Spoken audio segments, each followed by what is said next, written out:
శరణం. స్వామియే శరణమయ్యప్ప. నేను మీ వెంకటరామరెడ్డి గురుస్వామి.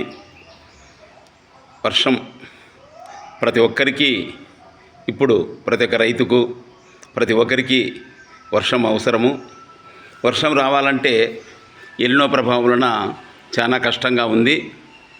దానివలన యజ్ఞయాగాదులు, అగ్నిహోత్రము తప్పకుండా చేయాలి ప్రతి ఒక్కరూ. మనకు వర్షం రావాలంటే వేరే ఏ కార్యక్రమాలు, వేరే మార్గాలు లేవు. ప్రతి ఒక్కరూ అగ్నిహోత్రం కానీ, యజ్ఞాలు కానీ, యాగాదులు కానీ చేసుకుంటేనే వర్షం వస్తుంది. వేరే మార్గం లేదు. ఎల్నినో ప్రభావం వలన చాలా కష్టంగా ఉంది వర్షం రావడము.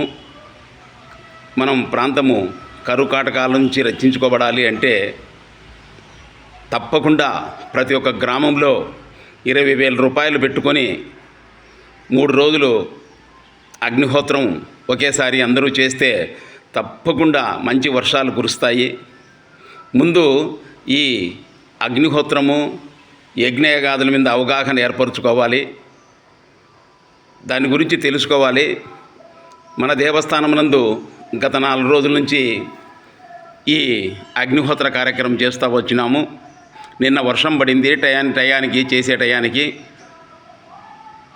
ఈరోజు ఖచ్చితంగా చేస్తాము. సాయంత్రము మన రమణారెడ్డి గారి ఆధ్వర్యంలో ఈ కార్యక్రమం నిర్వహించబడుతుంది. ఈరోజు సాయంత్రం 5 గంటలకు. దాని గురించి మీకు తెలియాలి, మేము తెలుసుకోవాలా అనే భావన ఉన్నవాళ్ళు ప్రతి ఒక్కరూ సాయంత్రం 5:30కు వస్తే ఖచ్చితంగా వివరంగా ఏ విధంగా చేసుకోవాలా, ఎట్లా చేసుకోవాలా, ఎంత ఖర్చు వస్తుంది, ఏమేమి వాడాలా అనేది మన రమణారెడ్డి గారు వివరంగా చెప్తారు. రమణారెడ్డి కానీ, నేను కానీ, ఎవరైనా కానీ దాని గురించి వివరంగా చెప్తాము. ప్రతి ఒక్కరము అగ్నిహోత్రం ద్వారా ప్రతి ఒక్క పల్లెలో వసూలు చేసుకొని 20,000 రూపాయలు ఖర్చు పెట్టుకుంటే ప్రతి ఒక్క గ్రామము ఎవరినో రాజకీయ నాయకులను అడగాల్సిన అవసరం లేదు. ప్రతి ఒక్కరి దగ్గర డబ్బులు ఉన్నాయి. మనిషికి 100 రూపాయలు వేసుకున్నా కూడా ప్రతి గ్రామంలో 20,000 రూపాయలు వసూలు అవుతుంది. ప్రతి ఒక్కరూ ముందుకు నిలబడి ఈ కార్యక్రమం చేసుకుంటే తప్పకుండా వర్షం పడుతుంది. లేకపోతే భావితరాలకు మనం నీళ్లు ఇవ్వలేము. పశుపక్షాదులు ఎన్నో ఉన్నాయి, వాటికి కూడా అడవుల్లో తిరుగుతున్నాయి, వాటికి కూడా నీళ్లు కావాలా. మన ఒక్కరము మనం ఉన్నాము, టౌన్లో ఉన్నాము, నీళ్లు దొరుకుతున్నాయిలే అనుకోకూడదు. రైతు బాగుంటేనే మనందరము బాగుంటాము, వ్యాపారాలు బాగుంటాయి. అందువలన ప్రతి ఒక్కరూ భూమి ఉన్నా లేకున్నా నీళ్లు అందరికీ అవసరం కాబట్టి భూమి ఉన్నా లేకున్నా, ఉన్నవాళ్ళు లేని వాళ్ళు ప్రతి ఒక్కరూ ఈ అగ్నిహోత్రము అనికి సహాయ సహకారాలు అందించి చేసే వాళ్ళను ముందుకు నడిపియాలా.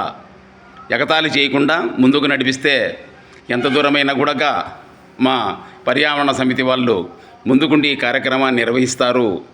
అందువలన ప్రతి ఒక్క రైతుకు చెప్పేది నేను ఒక్కటే, ప్రతి ఒక్క గ్రామంలో 20,000 రూపాయలు వసూలు చేసుకొని ఈ కార్యక్రమాన్ని, అగ్నిహోత్రం కార్యక్రమం నిర్వహిస్తే తప్పకుండా వర్షం పడుతుంది.